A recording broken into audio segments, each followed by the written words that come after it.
अस्सलाम स्टूडेंट्स, उम्मीद करता हूँ आप लोग खैरियत होंगे। मेरा नाम है आसिफ नदीम और आप देख रहे हैं मेरा यूट्यूब चैनल एएन मैथमेटिक्स। आज हमारी एक्सरसाइज 1.2 के क्वेश्चन नंबर 5 का पार्ट 2 है, यानी उसके सेकंड पार्ट में हम सोल्व करेंगे जिसमें जुज़ नंबर 3 आता है और 4 आएगा हमारे पास। तो सॉल्व करते हैं स्टूडेंट्स। वैल्यू है 2 की पावर 216 की पावर 2/3, 25 की पावर 1/2, डिनोमिनेटर में 0.04 की पावर 3/2 और होल का स्क्वायर रूट है, यानी सारी वैल्यू का जज़र है। यहाँ पे डिफरेंट चीज़ क्या है? डिफरेंट ये है स्टूडेंट्स, जो अभी शामिल हुई है, पीछे वाले जो पार्ट्स थे उसमें नहीं थी, वो है डेसिमल वाली वैल्यू दे दी है। डेसिमल को सॉल्व करना आना चाहिए। सॉल्व करने के लिए हम क्या करते हैं, वैल्यू लिखते हैं 0.04, डेसिमल के बिल्कुल सेम नीचे हम क्या करते हैं, फ्रैक्शन में 1 लिखते हैं। डेसिमल के बाद जितने डिजिट्स होंगे, इशारिये के बाद कितने हिस्से हैं यहाँ पे गौर करें, 1 और 2। 1 के साथ उतने ही 1 के साथ हम 0 लगा देते हैं, तो ये बन जाता है 100। अगर यहाँ पे 1 होता तो नीचे 10 आता, ऊपर 3 हिस्से होते तो नीचे 3 0 आनी थी, यानी 1000 होना था। तो अब यहाँ पे जस्ट 4 आ चुका है, कोई डेसिमल सॉल्व आउट हो गया है। 4/100 है, इसको हम लिखेंगे 4/100 की पावर 3/2। लेकिन ये माइनस में प्लस में कन्वर्ट करने के लिए हम क्या करते हैं, फ्रैक्शन को चेंज कर देते हैं। 100 ऊपर ले जाते हैं, 4 नीचे ले आते हैं। जैसे ही 100 ऊपर लेके गए, 100 को हमने लिख दिया 10 की पावर 2 और 4 को नीचे लेके इसको लिखा हमने 2 की पावर 2। चूँकि अब ये 3/2 पावर प्लस हो चुकी है और ये 4 और 100 दोनों की पावर है, सो ये 10 की पावर 2 मल्टीप्लाई बाई 3/2, 2 की power 2 multiply by 3/2, 2 cancel out हो गया, 10 की पावर 3 और 2 की पावर 3 आ चुका है। ऊपर अगर हम देखें 216 को सॉल्व करने के लिए हमने इसके डिनोमिनेटर के अकॉर्डिंग फैक्टर्स बनाने हैं, इधर भी। तो हम 6 पे लेके जाते हैं। 6 3 ज़ार 18, यहाँ पे 3 आया, ये बन गया 36। 6 6 ज़ार 36, फिर 6 6 ज़ार 36, 3 फैक्टर्स आ चुके हैं। 6 की पावर 3 मल्टीप्लाई बाई 2/3, 5 की पावर 2 मल्टीप्लाई बाई 1/2, चूँकि 25 है, 5 मल्टीप्लाई बाई 5। ऊपर होल का स्क्वायर रूट चल रहा है। नीचे डिनोमिनेटर में अगर हम आएँ तो यहाँ पे ये देखेगा 10 की पावर 3 और 2 की पावर 3। अगर हम पावर सेम कर लें तो 5 1 ज़ार 5, 5 2 ज़ार 2 5 ज़ार 10, तो 5 की पावर 3 जस्ट बचेगा। या फिर हम इसे नीचे जिस तरह हमने सॉल्व किया ये भी कर सकते हैं, या इसे एक्सपैंड करके इसको एक्सपैंड करके भी हम कैंसिल करना चाहें तो उस तरह भी कर सकते हैं। लेकिन हम क्या करते हैं, सेम a की पावर करके और दोनों को सॉल्व कर देते हैं ब्रैकेट में। ऊपर हमारे पास आया 6 की पावर 2 मल्टीप्लाई बाई 5 और नीचे 5 की पावर 3 बच जाएगा कैंसिल आउट होने के बाद। 5 की पावर 3 है, ऊपर 5 की पावर 1 है, नीचे ला के अगर हम माइनस करें 3 - 1 तो ये 5 की पावर 2 बचेगा। 6 की पावर भी 2 और 5 की पावर, ऊपर स्क्वायर रूट है, square and square root cancel out हो जाएंगे, चूँकि ये स्क्वायर रूट 6 का भी है स्टूडेंट्स और 5 का भी है, इसलिए दोनों की पावर सॉल्व होंगी। 6/5 इसका जवाब आ चुका है। नेक्स्ट वैल्यू हम स्टूडेंट्स सॉल्व करते हैं, जहाँ पे है एक क्वेश्चन दिया गया, 4th पार्ट है, a की पावर 1/3 है जमा b की पावर 2/3, मल्टीप्लाई हो रहा है a की पावर 2/3 माइनस a की पावर 1/3, b की पावर 2/3 जमा b की पावर 4/3। अब हम क्या करते हैं स्टूडेंट्स, हमारे पास वैल्यू है a की पावर, उससे पहले मैं आपको बता दूं ये 2 तरीके से सॉल्व होता है। वो स्टूडेंट्स जो बिल्कुल इजी वे में सॉल्व करना चाहते हैं तो उनके लिए ये नीचे मैंने एक फार्मूला दे दिया है।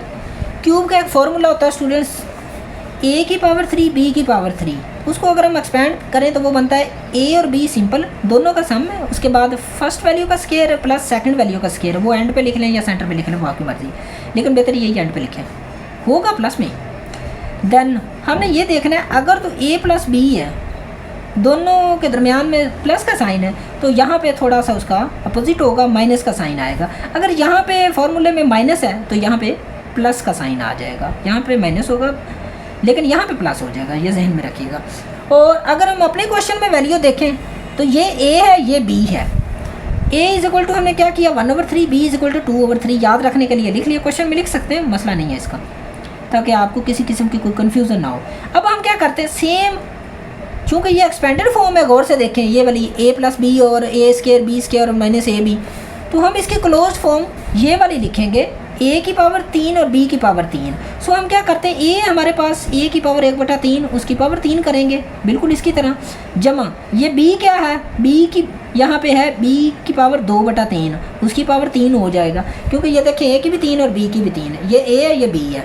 अब इसको सॉल्व करें, 3 मल्टीप्लाई बाई 1/3 कैंसिल आउट होगा जस्ट a, और यहाँ पे आगे स्टूडेंट्स 2/3, 3 कैंसिल आउट हो गया, b की पावर 2 आ गया। आंसर आया हमारे पास a जमा b की पावर 2। बहुत आसान है, सिर्फ 3 से 4 स्टेप्स में क्वेश्चन सॉल्व हो रहा है अगर आपको क्यू वाला फार्मूला आता है। सेकंड वे, आपने बाकी क्वेश्चंस की तरह सॉल्व करना है तो आपको क्या करना पड़ेगा, मल्टीप्लिकेशन करनी पड़ेगी। ये थोड़ा सा कॉम्प्लिकेटेड है लेकिन चले हम कर लेते हैं। a की पावर 1/3 ये पूरे इस फैक्टर से ज़रब होगा, यहाँ जब जो मल्टीप्लाई होगा तो इसी तरह ये b भी इस पूरे फैक्टर से। थर्ड स्टेप में सॉल्व करें तो ये देखिएगा हमारे पास a और a मल्टीप्लाई होंगे तो पावर्स इनकी ऐड हो जाएंगे, 1/3 जमा 2/3। इसी तरह a इस वैल्यू से मल्टीप्लाई होगा तो इधर भी a है, a की पावर्स ऐड होंगी, साथ में b वैसे आएगा, b से होगा तो a और b सिंपल वैसे ही लिखे जाएंगे। इसी तरह b इधर मल्टीप्लाई होगा, a और b वैसे ही लिखे जाएंगे, इधर मल्टीप्लाई होगा a वैसे और b की पावर्स ऐड हो जाएंगे, 2/3 सम हो जाएगा दोनों का। b जब इस b से मल्टीप्लाई होगा तो पावर्स इसकी ऐड होंगी। अब यहाँ पे एलसीएम लेंगे, 1/3 एलसीएम की एक कैटेगरी होती है जब डिनोमिनेटर सेम हो तो नीचे कुछ भी नहीं करते, नीचे सिंगल एक डिनोमिनेटर लिखते हैं, ऊपर वाले सम हो जाते हैं। 1 + 2 3/3 कैंसिल आउट होने के बाद जस्ट 1 बचेगा, यानी a बचेगा। इधर आ जाएँ, इधर भी 1/3 + 1/3, नीचे 3 आएगा ऊपर 2 आ जाएगा, 2/3 बचेगा, और b के साथ भी 2/3 है। नेक्स्ट चले तो a की पावर 1/3, b की पावर 4/3 है, चूँकि सॉल्व नहीं हो सकता, डिफरेंट हैं फैक्टर्स, डिफरेंट अल्फ़ाबेट्स हैं तो वैसे ही लिखें। इधर आ जाएं, इधर भी सेम है, डिफरेंट्स हैं तो हम क्या करेंगे, a की पावर 2/3 b की पावर 2/3 वैसे लिख देंगे। आगे सॉल्व हो रहा है a की पावर 1/3, अब यहाँ पे b की देखें 2/3 + 2/3, ये क्या बनेगा, 2 + 2 4/3 बनेगा, चूँकि नीचे डिनोमिनेटर सेम है, एलसीएम की कैटेगरी होगी, डिनोमिनेटर सेम वाला लेंगे और ऊपर वाले जस्ट ऐड होंगे। इधर भी हमारे पास डिनोमिनेटर सेम है, 3 + 3, तो ऊपर वाले 2 और 4 ऐड हो जाएंगे, 2 और 4 6 होगा, 6/3 बनेगा। अब यहाँ पे अगर हम गौर से देखें, ये है माइनस, फर्स्ट तो a आ चुका है, यहाँ पे देखिएगा a की पावर 2/3 b की पावर 2/3, ये सेकंड वैल्यू, फोर्थ वैल्यू में सेम ही है, प्लस a की पावर 2/3 b की पावर 2/3, साइन डिफरेंट होने की वजह से कैंसिल आउट हो गया। इसी तरह थर्ड वैल्यू a की पावर 1/3 b की पावर 4/3, फिफ्थ वैल्यू पे जाएं, a की पावर 1/3 b की पावर 4/3, साइन डिफरेंट होने की वजह से वैल्यू सेम है, कैंसिल आउट हो गया। रिमेनिंग वैल्यूज़ क्या है, a की पावर 3/3 और b की पावर 6/3, कैंसिल आउट करेंगे, सिंगल a आएगा और b की पावर 2 आएगा, a + b²